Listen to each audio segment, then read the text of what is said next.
Hello there, this is Jordan Thomas, creative director of Bioshock 2. I was a level designer on Bioshock 1 on a level called Fort Frolic, and I'm here to talk to you a little bit about Bioshock 2 and this demonstration that we call Hunting the Big Sister. So Bioshock is a hard act to follow. We wanted to make sure that we could surprise you no matter what you were expecting. Bioshock had a unity of the fiction with the systems of play beneath it that hadn't really been seen before, and it also offered hard choices to the first-person shooter player. So for Bioshock 2, we have to trust you with more difficult moral decisions and allow you to shape your own role in the narrative in a way that is new and surprising. And that means adding new mystery to Rapture. Now, many years have passed since the events of Bioshock 1, and a lot of things have changed. But one of the most important changes is in who you play.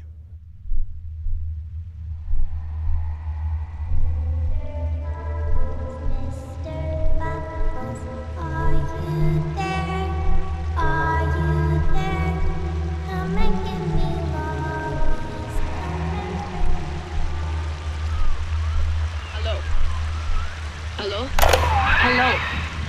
You can hear me? Yes. Wake up. Your time for sleeping is over.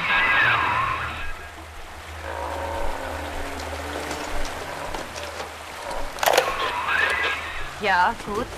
Stand and get your feet.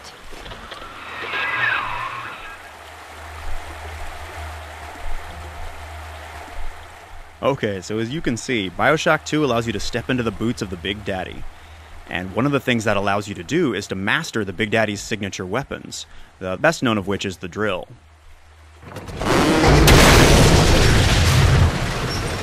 So, as a Big Daddy, garden variety splicers like these guys, you may remember them, are not as much of a challenge for you. They have to attack you in large groups.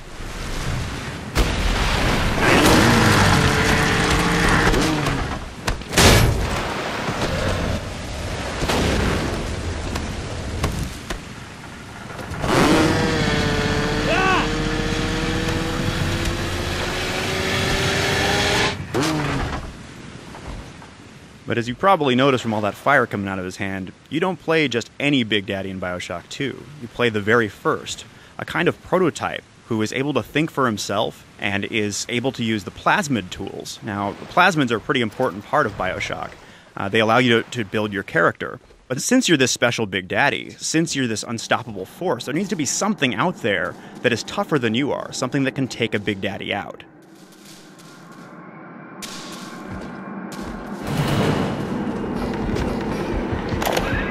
What was that?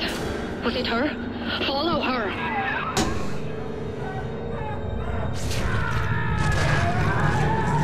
And maybe something that can drain Adam out of bodies like a little sister.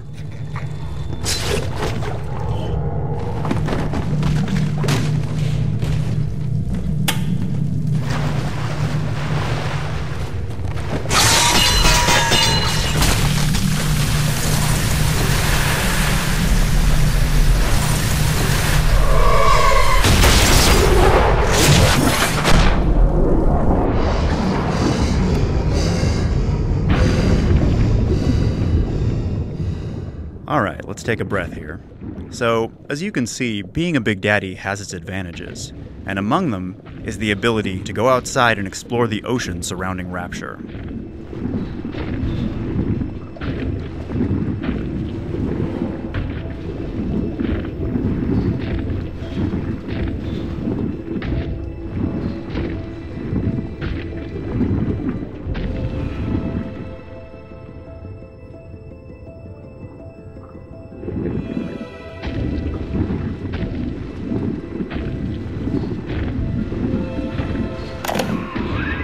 This monster you chase, she is like the Golem story, not understanding the sin that she does.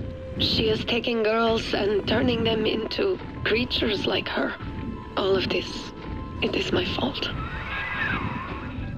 So in Bioshock 1, the ocean was very much a character.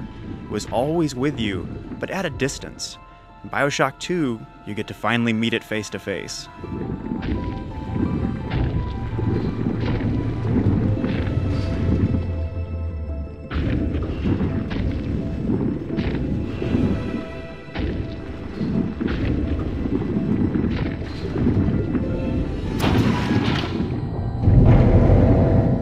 Big Daddy has a pretty special role to play in the Bioshock ecology.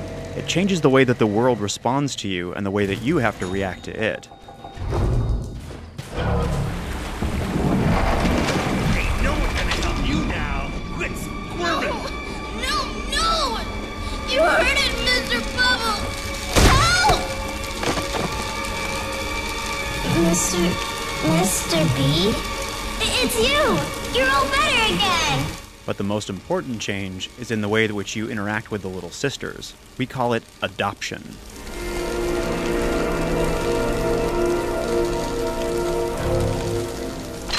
Now that allows you to pick her up and put her on your shoulders, and the two of you become like a partnership. You protect her, and she guides you to the Atom. Now you still want Atom. It's the stuff that allows you to build your character and alter your genetic abilities.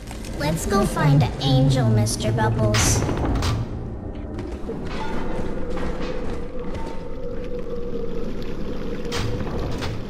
So when your little sister guides you to one of these special bodies that has Atom inside, you're choosing to place both you and her at risk by putting her out in the world. And this is because the Atom that she's gathering attracts splicers. But you have some tools to deal with those splicers. You can use your plasmids and other traps to set a perimeter and take out the ones that make it through.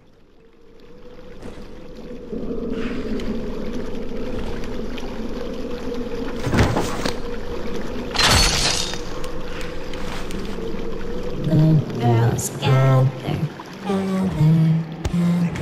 Notice you just waltzed in here? Huh? Uh-oh, Mr. B. Uh-oh. I hear something bad. Little one! I see her! I need this little girl.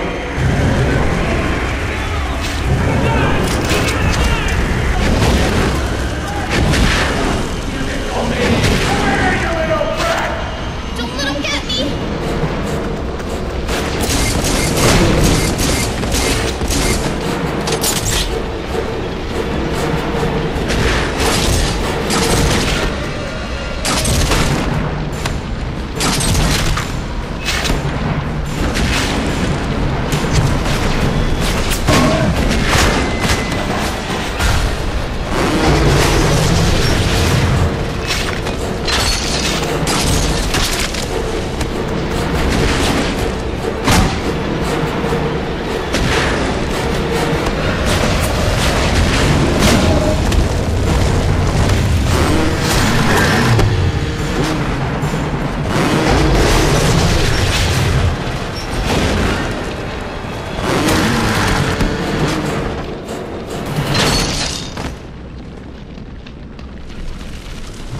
All done, Mr. B.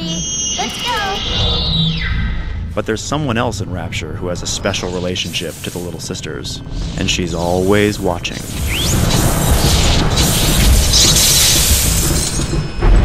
Mr. B.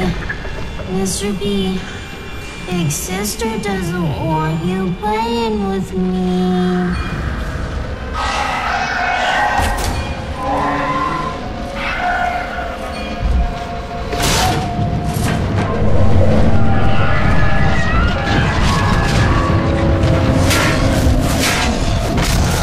And that's the big sister.